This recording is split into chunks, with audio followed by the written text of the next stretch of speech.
My name is William Crane. I am 81 years old. I live alone in a modest, cedar-framed house in Columbia, Missouri, at the edge of a quiet cul-de-sac that empties into a field that used to be corn, now mostly weeds and rabbits. My days pass in measured silence. Each morning I brew coffee, real coffee, none of that pod nonsense, and I sit at the same oak table my wife and I picked out in 1976, staring out the window at a yard that no longer grows anything worth noticing. There are no pets to feed, no children to pick up, no work to tend to. There's only the ritual of staying alive. Pills with breakfast, a walk if my knees agree, a quiet lunch, reading in the afternoon, and early dinners that feel like coda rather than meal. I do not complain. I do not expect much else.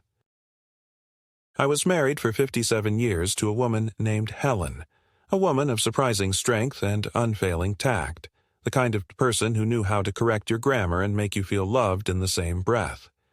She was a teacher, like I was.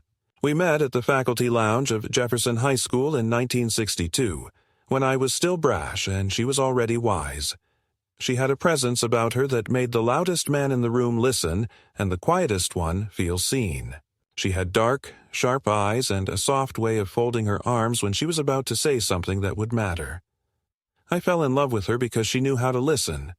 I stayed in love with her because she knew how to stay. We had one daughter, Kendra, born in the autumn of 1967, after 3 years of trying and 2 miscarriages that Helen carried in silence. Kendra was a bright child, quick-witted, always eager to prove herself. She inherited her mother's eyes and my stubbornness, which meant that from an early age she was both delightful and difficult. Helen understood her better than I ever did. There were long stretches in Kendra's adolescence when she would slam doors and disappear for hours, and Helen would only sigh and say, "She's finding her edges." I wanted to correct her, lecture her, teach her discipline. Helen wanted to wait, to listen. I suppose in the end we both failed, just in different ways. Kendra left Missouri the day she graduated college and only returned out of obligation. Weddings, holidays, a rushed Thanksgiving every 3rd year. She married a man named Dustin, a pediatric neurologist from Denver, the kind of man who seemed polite but never quite looked you in the eye. I never liked him. He had too much polish, too much ease, the sort of man who remembered everyone's name but none of their stories. Helen, of course, said I was too harsh.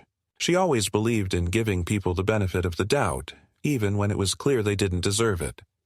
I tried to follow her lead, but with Dustin, it never worked. Something about him reminded me of a well-dressed liar. After Helen fell ill, the visits from Kendra became less frequent, shorter, more mechanical. At first, there were Zoom calls, then voice messages, then nothing. She said Dustin's schedule was brutal, that the hospital had him on call every weekend.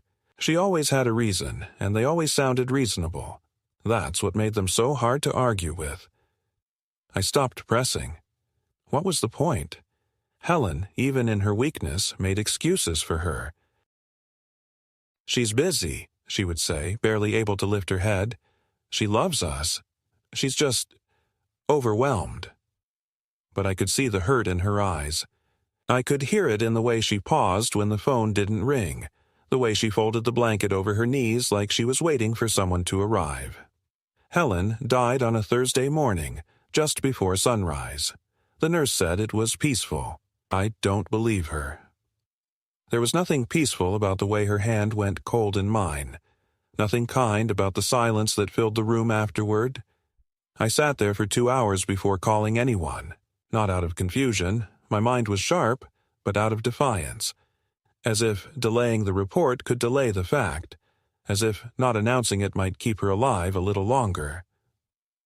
When I finally called Kendra, she didn't pick up. I left a message. "Your mother's gone. Please call me back." She returned the call 6 hours later. Her voice was composed, distant. "I'm so sorry, Dad," she said as though reading from a card. "I wish I could be there. But Dustin's ceremony is this weekend. He's receiving the Professional Excellence Award from the Colorado Board of Pediatric Medicine. It's a really big deal for him." I said nothing. She said, "I'll come next week. I'll book a flight." I said, "Don't bother." "The funeral's Saturday." There was a pause. She said, "That's too soon. Can't it wait?" I said, "No." I hung up before I heard her sigh. That was the moment something inside me hardened. Not broke, not shattered, just turned to stone. Helen had given her life to this family. She raised a daughter who now treated her memory as an inconvenience. I told myself not to take it personally, but I failed. How could I not? When someone chooses a cocktail hour over a casket, it becomes personal. That night, I sat in the study and looked through the old folders, insurance papers, birth certificates, tax returns. And, beneath them all, the will. The one Helen and I had drawn up 20 years ago. I poured a glass of bourbon, turned on the lamp, and read every word aloud. Then I opened the drawer, took out a pen, and began to make edits. Small at first, then larger. The house I live in is paid off. The pension from my years of teaching still comes in. Modest, but enough. There are savings, nothing vast, but more than most. We were careful, Helen and I. We lived below our means.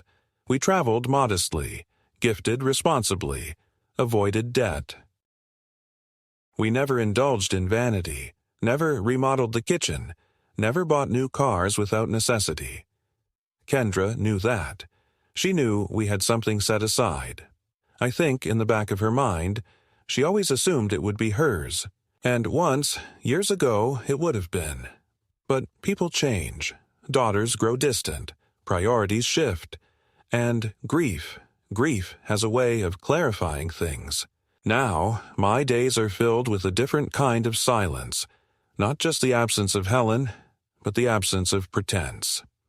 I don't pretend anymore. I don't explain, justify, apologize. I watch the birds pick at the feeder Helen insisted on hanging from the kitchen window. I listen to the creak of the floorboards she used to scold me for not fixing. I read the books she loved, though I rarely enjoy them the way she did. Her ghost isn't in the house, not exactly, but her absence has a shape. It sits next to me at dinner. It lingers in the mirror when I shave. It asks me, sometimes in a whisper, what happened to our daughter? I never have an answer. Kendra still hasn't called. It's been 3 weeks. The funeral came and went. It was small, modest, beautiful. A neighbor brought lilacs. A former student of Helen's read a passage from Jane Austen. I buried my wife beneath the willow tree she loved, next to the plot I'll one day occupy. There was no eulogy from our daughter, no tears, no presents. Just an empty chair I couldn't stop looking at. That evening, I sat in the kitchen, poured myself another drink, and rewrote the will from scratch. The morning after the funeral was colder than it had any right to be in late May. I rose before the sun and sat on the edge of the bed, staring at the spot where Helen used to keep her slippers. Small, navy blue, with the heel just barely worn down from years of use. They were gone now, donated, or thrown out. I couldn't remember which.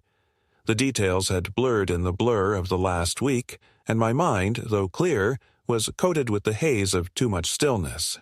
I made my coffee as usual. 2 scoops, not 3 because the third was always for Helen, and sat by the kitchen window. A black-capped chickadee tapped at the feeder. The yard, trimmed a week ago for the service, looked unnaturally neat, like a painting of a house no one really lived in. The world kept moving. Birds still fed. The paper still came. And the sky still turned its colors as if nothing had changed. But inside, there was a stillness that no wind could touch. I opened my phone to check for messages. Nothing, no missed calls, no texts, no belated apologies. The last message from Kendra had come the morning of the funeral. Hope everything goes smoothly today. Give Mom my love. I had stared at that message for several minutes, wondering how a person could reduce the burial of their own mother to 2 disinterested lines. Not even punctuation. No comma between love and mom. No real effort at tone. Just a perfunctory digital shrug. I didn't respond. What could I have said that wouldn't come out wrong? Or worse, come out honest? Helen and I had always believed in ceremony. Not extravagance. God knows we couldn't afford it in our younger years. But meaning, dignity, the small acts that made life feel deliberate.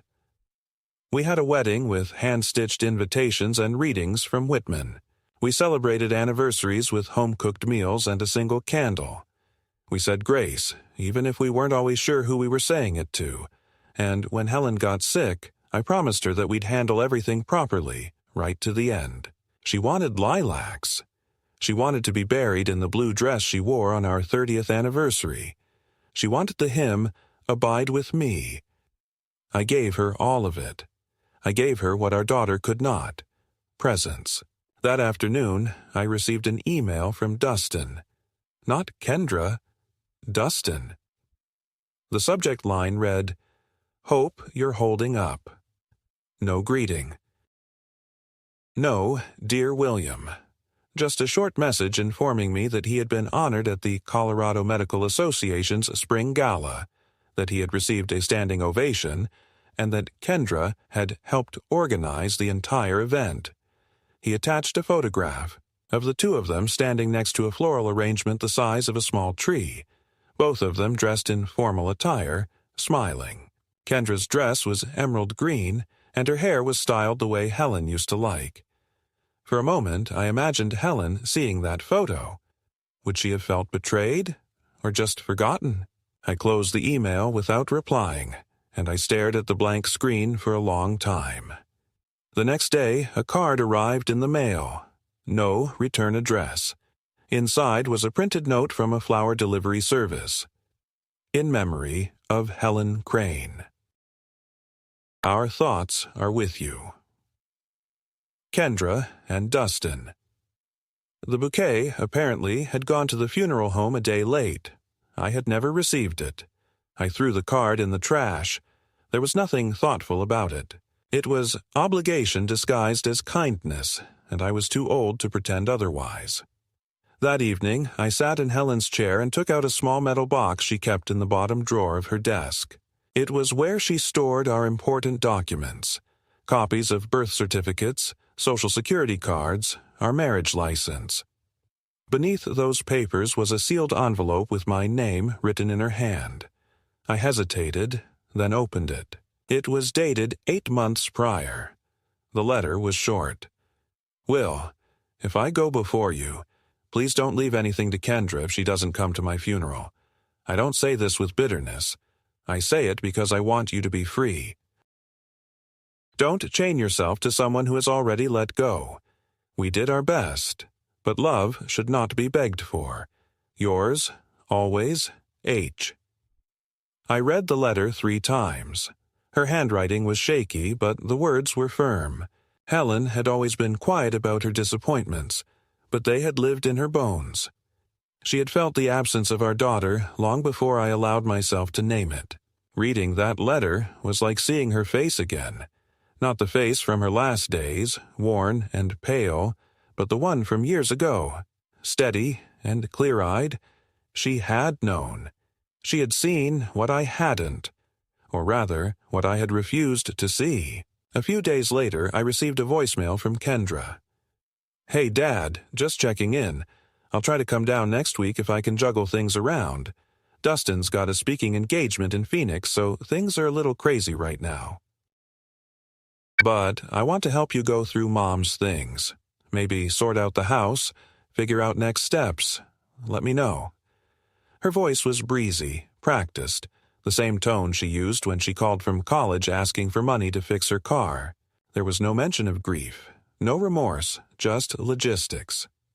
That night, I found myself standing in the guest room, the one Kendra used to sleep in when she was little, the one she now refused to stay in, preferring a hotel for her brief visits. The walls were still pale lavender, though the paint had faded. Her childhood bookshelf remained intact, filled with copies of Nancy Drew and Madeline Langloh. There was a photo on the dresser of the three of us at Yellowstone. Helen's arm around Kendra, both of them mid-laugh, me squinting into the sun. I picked it up and looked at it for a long time, and I couldn't help but wonder how that little girl had turned into someone so far removed from the world that raised her. I wasn't naive. People change. Circumstances harden people, but some changes feel like betrayals.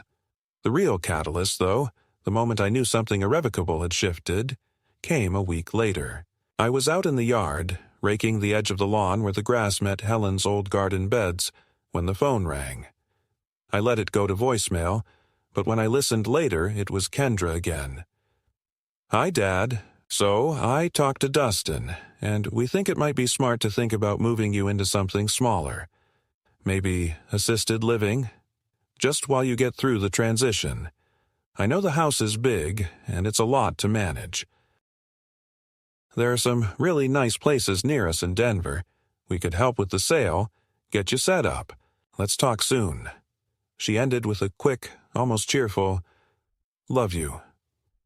I stood in the kitchen, staring at the receiver, the message playing in my ear, my hands still dirty with soil. I felt the weight of it settle in my chest. My wife wasn't cold in the ground, and my daughter was already making plans for my relocation, already speaking in terms of downsizing, transition, and sale. It was as if she had read a script for how to manage elderly parents and was now dutifully following it, regardless of who I actually was or what I actually needed. That call wasn't about care. It was about convenience. It was about clearing space, both emotional and physical, for her life to resume without complication. That night, I poured myself a drink and opened the revised will again. I made new notes in the margins. I changed the beneficiaries. I removed names. I added others. I thought of the public library where Helen volunteered every Tuesday for nearly a decade. I thought of the adult literacy program she had supported. I thought of the community choir that sang at her service. I thought of every place she had given her time freely and lovingly, and of the daughter who could not give her even a single day. The next morning, I called my attorney. I didn't hear from Kendra for 9 days after her voicemail about assisted living. There was no follow-up, no clarification, no visit. Just that one call dropped like a stone into a still pond, leaving behind only a small ripple of resentment that refused to fade.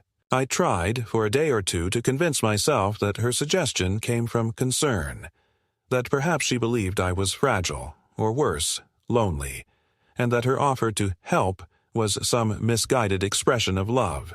But that theory crumbled when I heard from a neighbor, Janice, who had seen Kendra's Facebook post the day after Helen's funeral. "Wonderful evening, celebrating Dustin's award at the CMA Gala. So proud of this man and everything he does for children's health. Blessed, Diaku's gratitude." The photo attached showed Kendra beaming in a sequined gown, holding a champagne flute, with Dustin grinning beside her, arms draped casually around her waist, surrounded by people in tuxedos. Helen had been dead for 48 hours. There was no mention of loss, no black ribbon in the corner of the post, not even the vaguest nod to mourning. Just sequins and hashtags and a carefully curated image of happiness. That was when I stopped giving her the benefit of the doubt. 2 days later, I received a package in the mail. It was from Kendra, of course. Her neat handwriting on the label was unmistakable. Inside, there was a slim binder filled with brochures for assisted living facilities in Denver, each one circled and annotated with little hearts or stars. "This one has great reviews. Dustin knows someone on the staff here. Close to our house, very modern, lots of activities." I flipped through them slowly, each page making my chest feel tighter, my jaw more rigid. There was also a cover letter, printed and signed in ink. "Dear Dad," it began, "I know transitions can be hard, but I really believe this could be a wonderful next chapter for you. These places offer independence with support. You'd have your own space, but wouldn't have to worry about cooking, cleaning, or maintenance.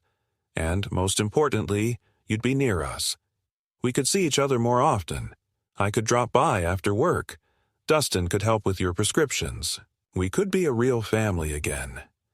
Please take a look, and let's discuss. Love, Kendra.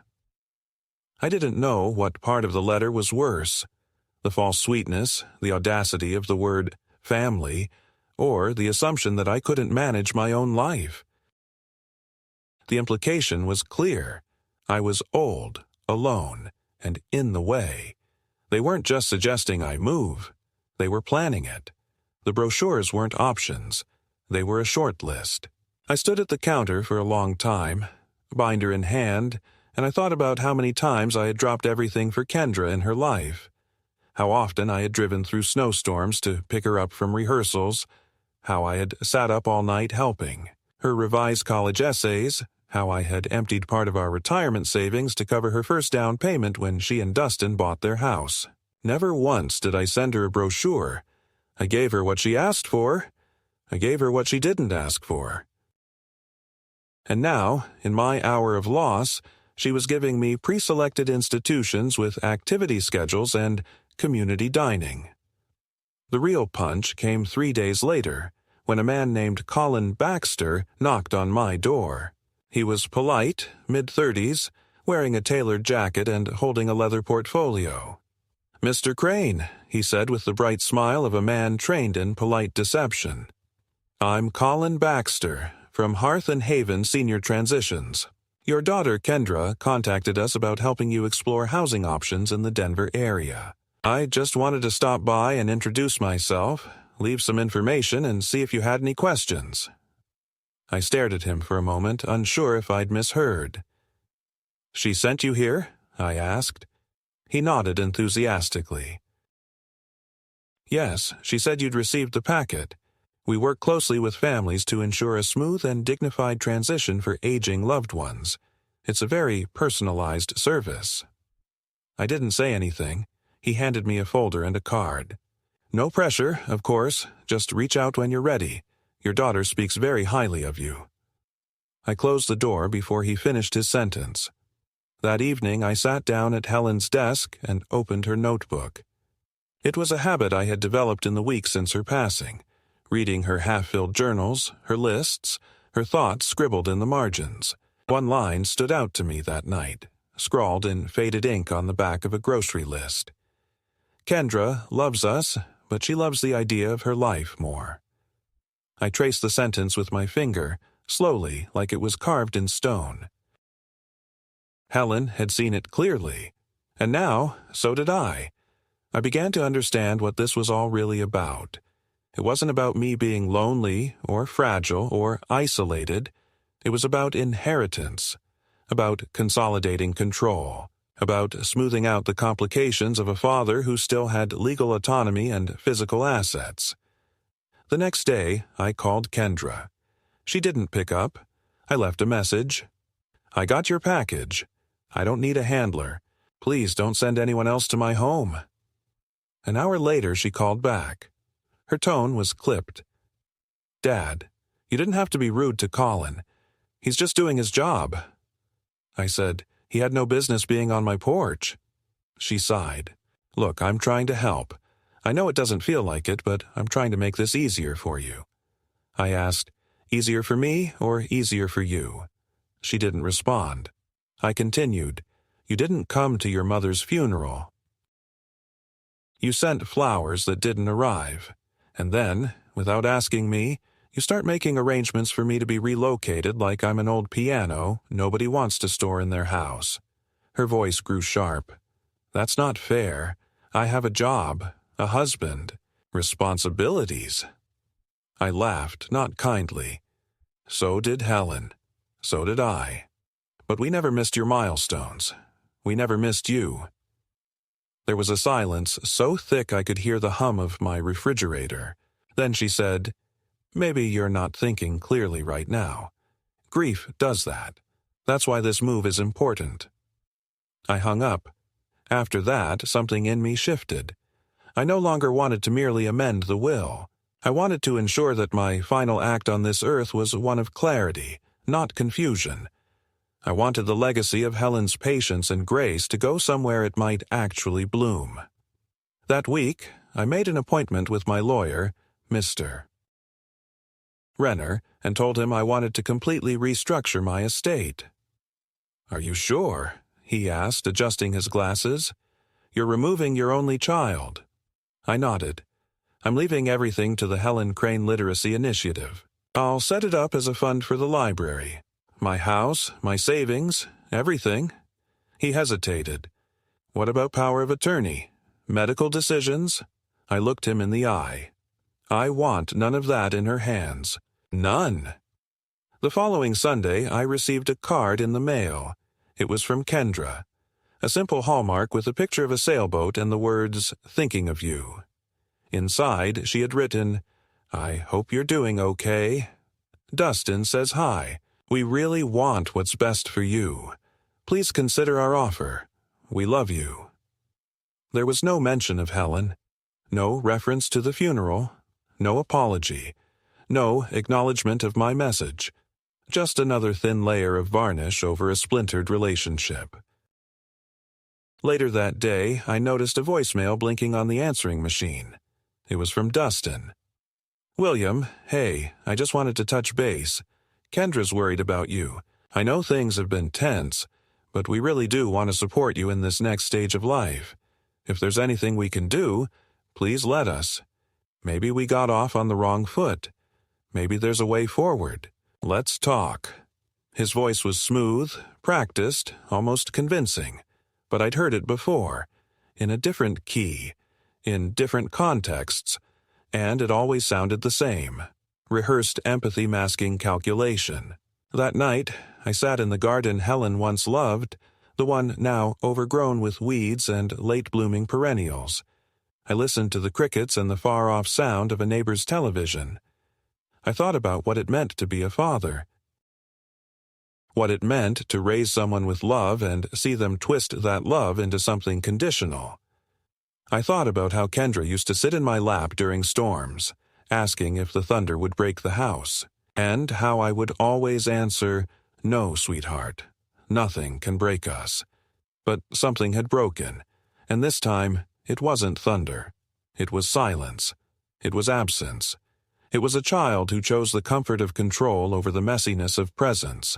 In the weeks that followed, I withdrew from communication.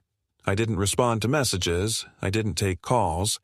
I spent my time walking, reading, organizing the files Helen left behind. I found an old cassette of her singing with the church choir. I played it one afternoon while cleaning the living room, and the sound of her voice filled the house like a haunting.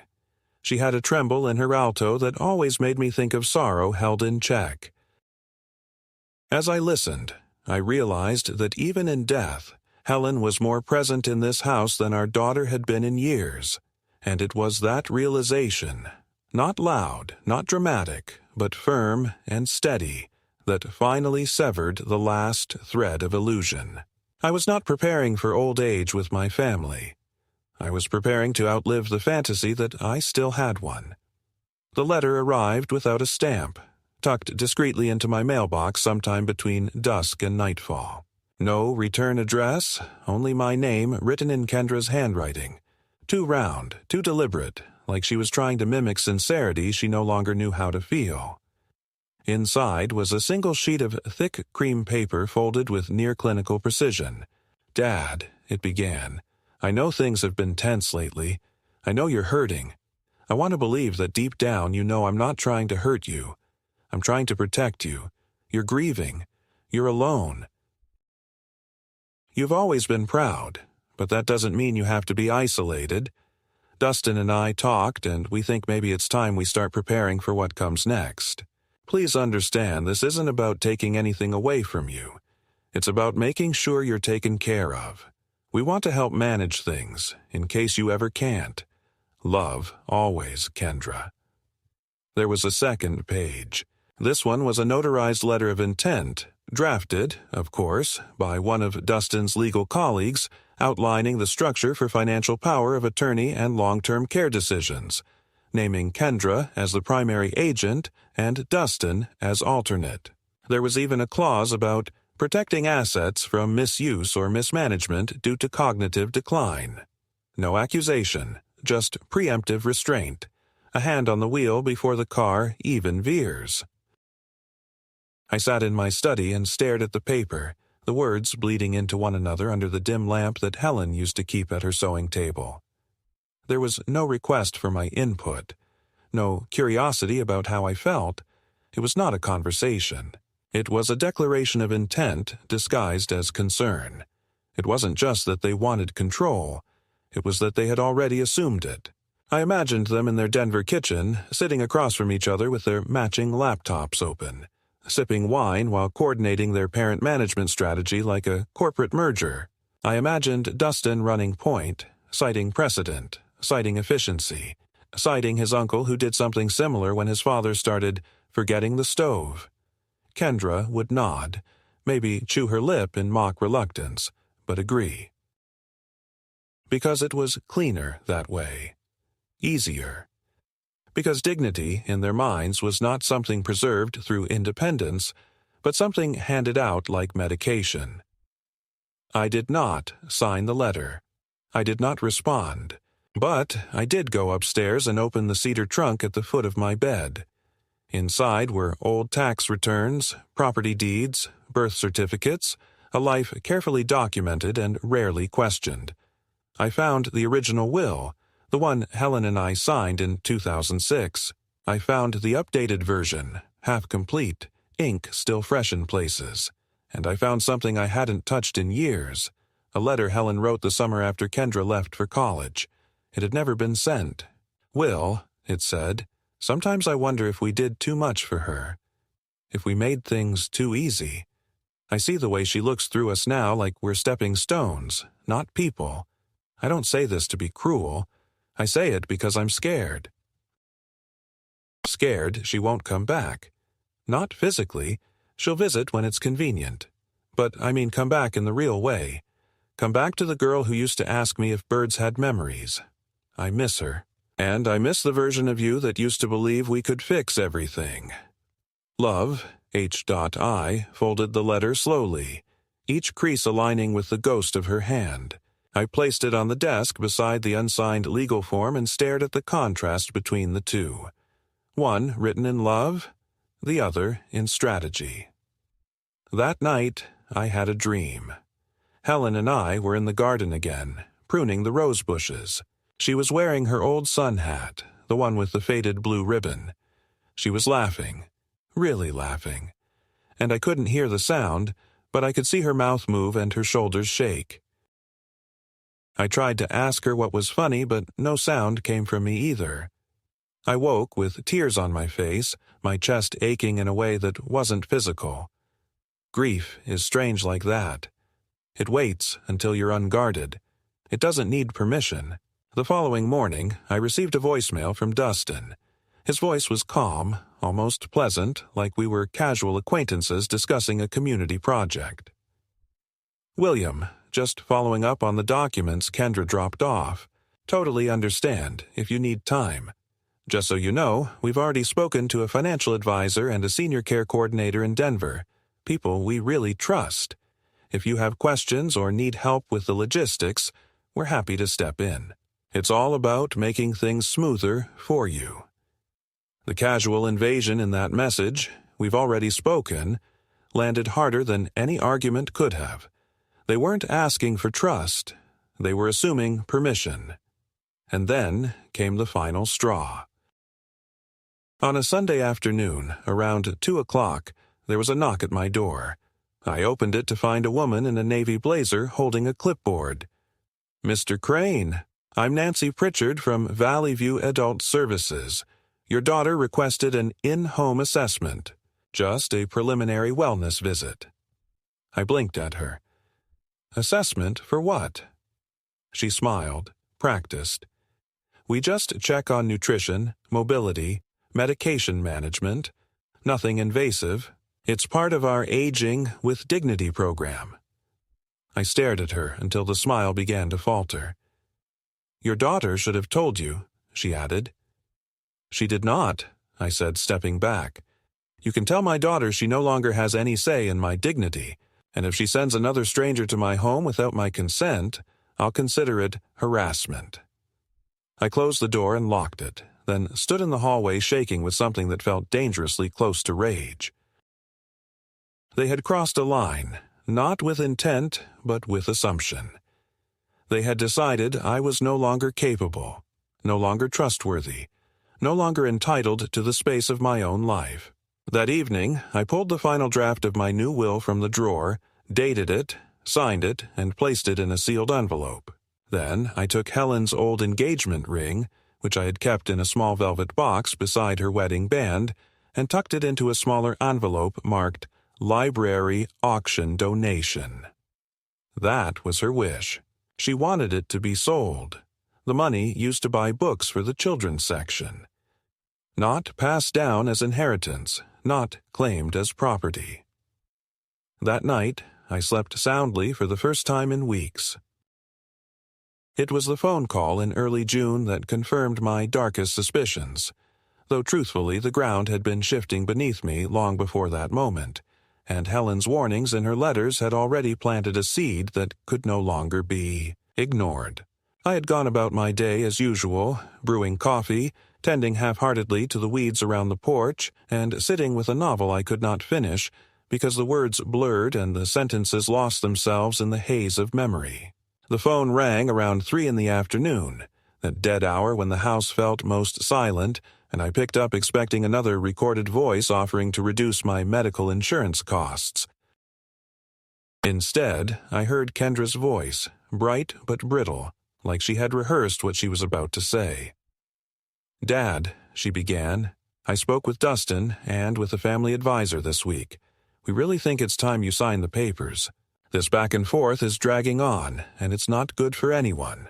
If you want, we can schedule a notary to come by so it's all official and easy for you." There was a practiced lightness in her voice, a deliberate attempt to make the suggestion sound casual, as though signing away authority over my life was akin to choosing a new cable provider. I asked her plainly, "Why are you in such a hurry?" And she gave the expected answers: convenience, peace of mind, planning ahead. But then, almost without realizing it, she slipped and said, "We need to get everything squared away before Dustin's fellowship expansion goes through. There are some assets we might need to move around." My chest went cold. Assets. Not memories, not safety, not care. Assets. That was the moment I knew the conversation had nothing to do with me as a father or as a man who had buried his wife only weeks before. It was about my name on papers, about signatures that opened or closed doors, about the quiet transference of value from one generation to another. I stayed silent long enough that she grew uneasy. "Dad?" she asked. I said only, "Your mother would have been ashamed to hear you speak like that." And I hung up. 10 minutes later, Dustin called. His tone was colder, stripped of pretense. "William, I think we've been more than patient. Kendra's been trying to help, but you're being obstinate. At some point we'll have to involve the courts. I'd rather not, but you're not making this easy." I let him finish, then replied, "If you ever threaten me again, even once, I will ensure that you and my daughter never see a cent of what we built." He muttered something under his breath, then ended the call. That night, I sat in the darkened living room and thought about how betrayal doesn't come all at once.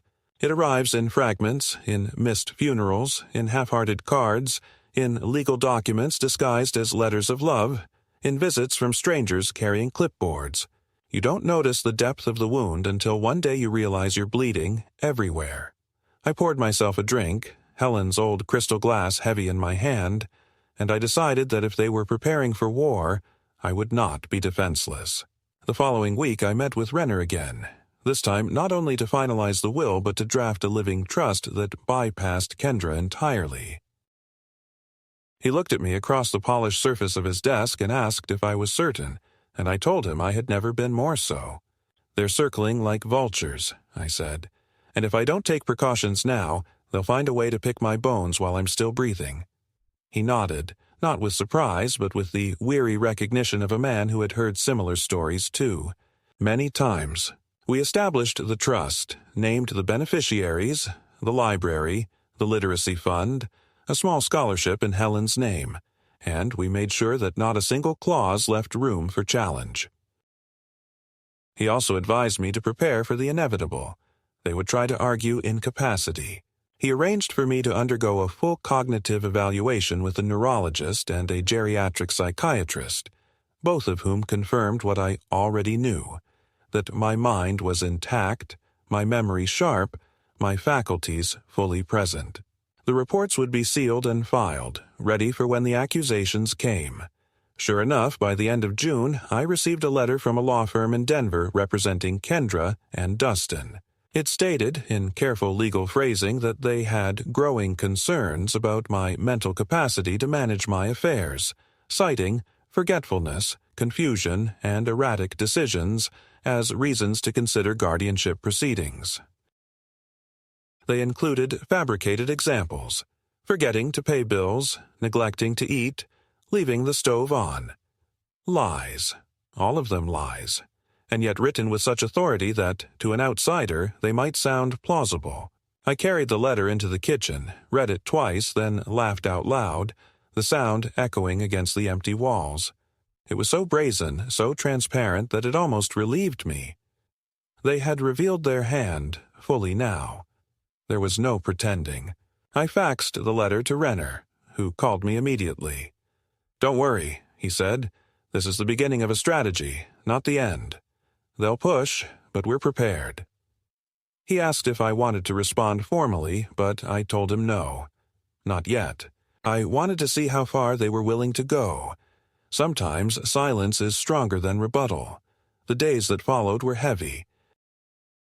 I spent them sorting through Helen's things, making donations to the church thrift shop, boxing up books for the library, carrying old coats to the shelter. Each act was both painful and liberating. Painful because every object carried a memory. Liberating because every donation was a step away from the weight of expectation that Kendra had placed on me. These things were not hers to claim. They belonged to the community that had loved Helen, to the people who would remember her not as a source of assets but as a source of kindness. Then came the visit I will never forget. It was late afternoon when Kendra appeared on my porch unannounced, her rental car still idling in the drive. She looked thinner than before, her hair straighter, her smile rehearsed. "Dad," she said, "I thought we could talk face to face. Maybe clear the air."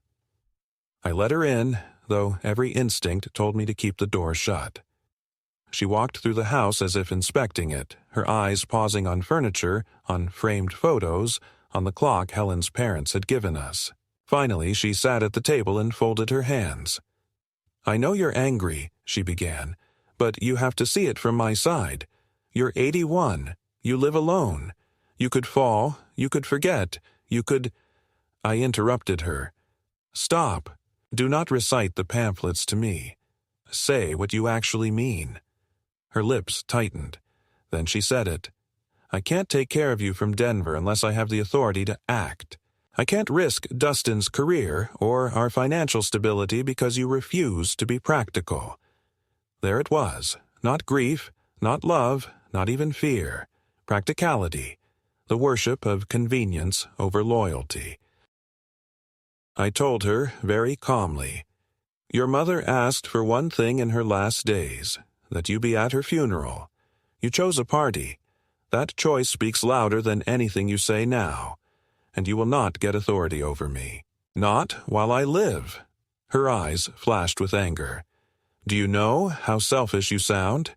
You would rather give everything away to strangers than let your daughter have a say?" I leaned forward, my hands flat on the table. "They are not strangers. They are the people your mother trusted. You, on the other hand, have made yourself a stranger." She stood up, shaking, her voice rising. "You'll regret this, Dad. You'll regret shutting me out." I said nothing. She stormed out, slamming the door so hard that one of Helen's porcelain figurines rattled off the shelf and shattered on the floor.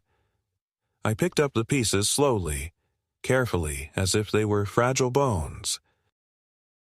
That night, as I sat alone in the wreckage of silence, I realized something final had broken. There was no coming back from this. The girl I had raised was gone, replaced by someone I no longer recognized.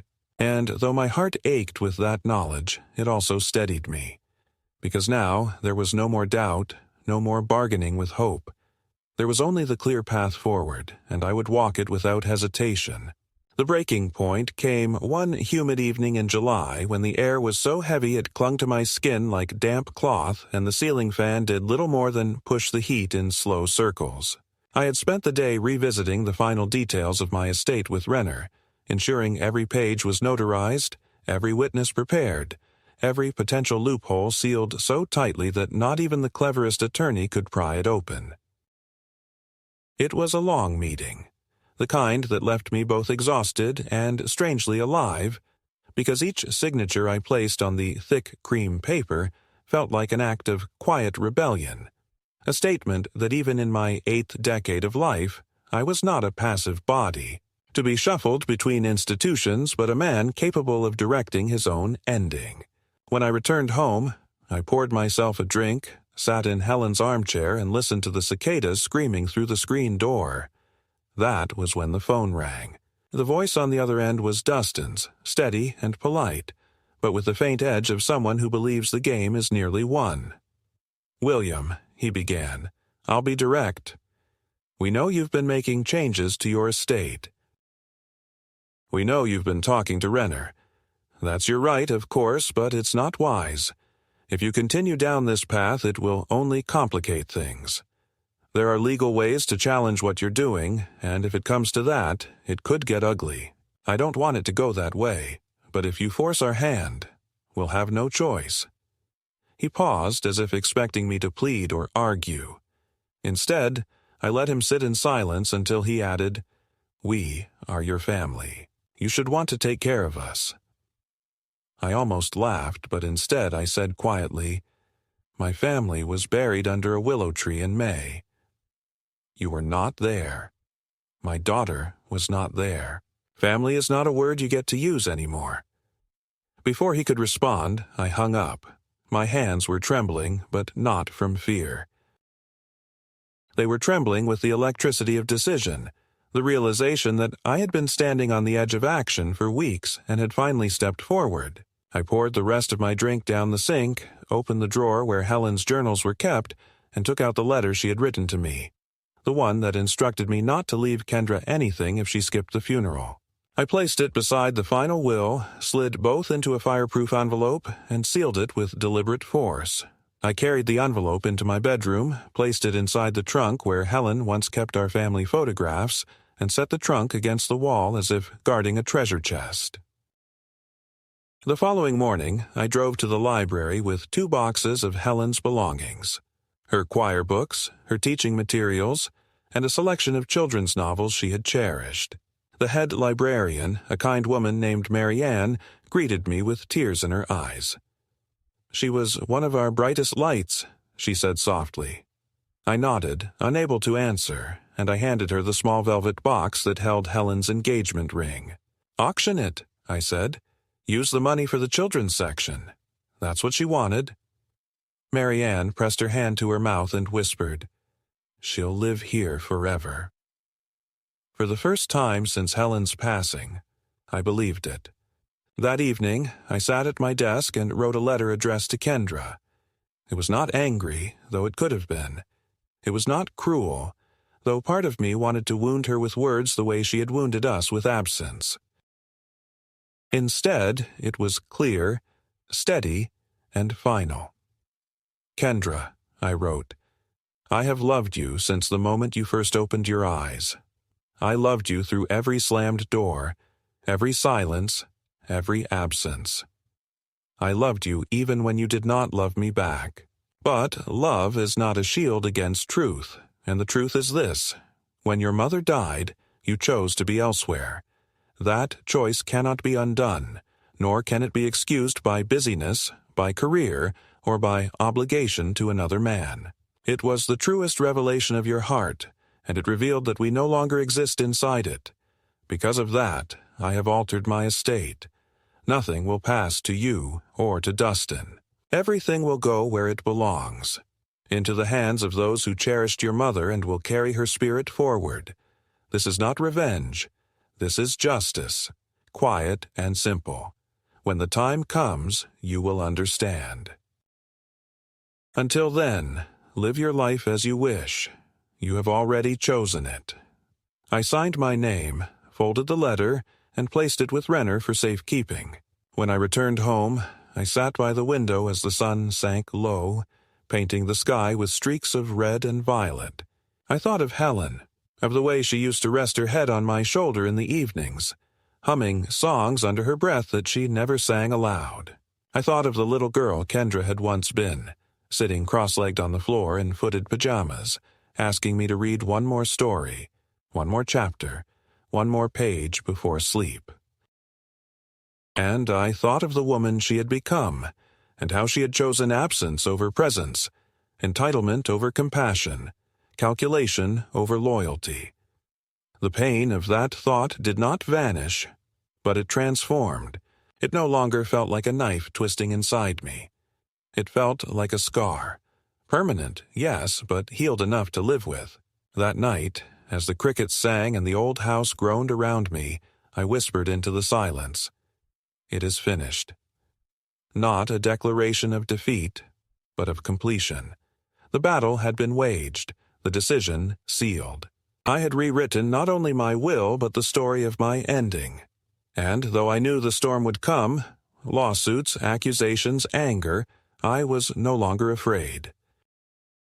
Because the truth was on paper, the evidence was in letters, the love was preserved in legacies that no court could erase. I poured myself one last drink, lifted the glass to the empty chair across from me and said, "Helen, I kept my promise." Then I drank deeply, set the glass down, and let the night swallow me whole. The weeks after that night passed with a strange quiet.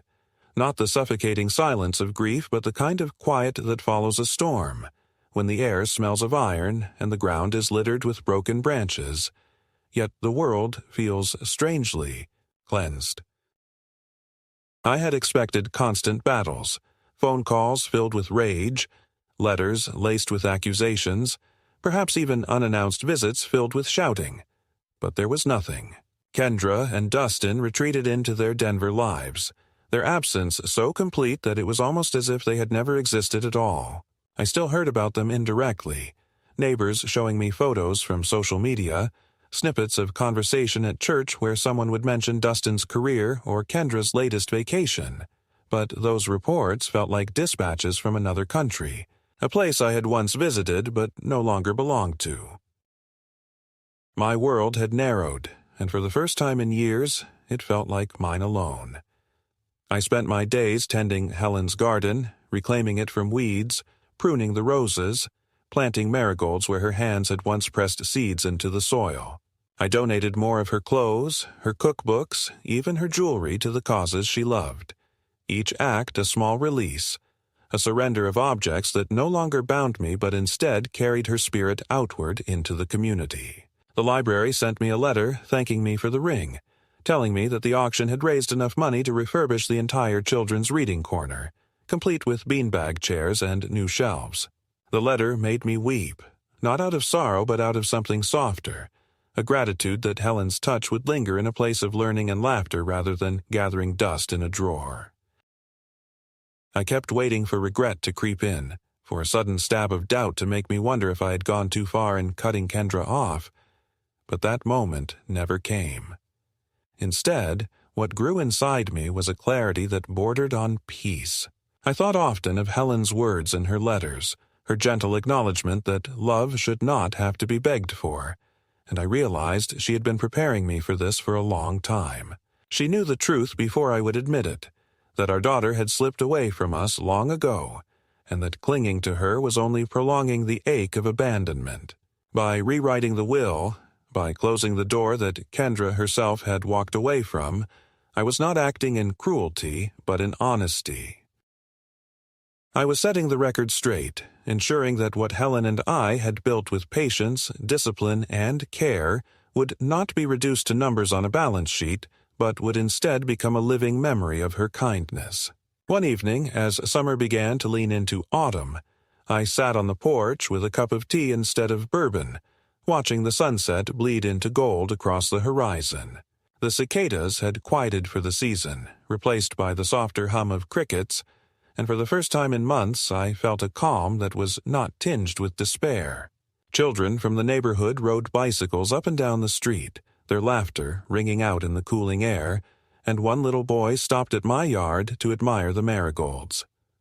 "My grandma grows those too," he said proudly before racing off again. In that moment I realized that legacy is not about bloodlines or inheritance, but about the way small gestures ripple outward into the lives of others, and that Helen's legacy, carried forward through the garden, the library, and the community, would outlast both of us. I know that someday Kendra will discover the truth. She will stand in an office or a courtroom and learn that the will she assumed would grant her comfort has instead granted her nothing but absence. Perhaps she will rage, perhaps she will call me cruel, perhaps she will tell herself stories about betrayal. But I will not be there to hear it, and that thought comforts me. My justice does not require her recognition. It requires only my own certainty, and I have that certainty now, solid and unwavering, like the scar left by a healed wound. As for me, I do not live with bitterness. I live with the ghost of a woman who loved me fiercely and faithfully, who guided me even in her absence, who left me the tools to finish the story we began together. Every night I sit by the window, book in hand, and imagine her beside me, correcting my grammar, smiling when I pretend to be annoyed, humming softly as she turns the page.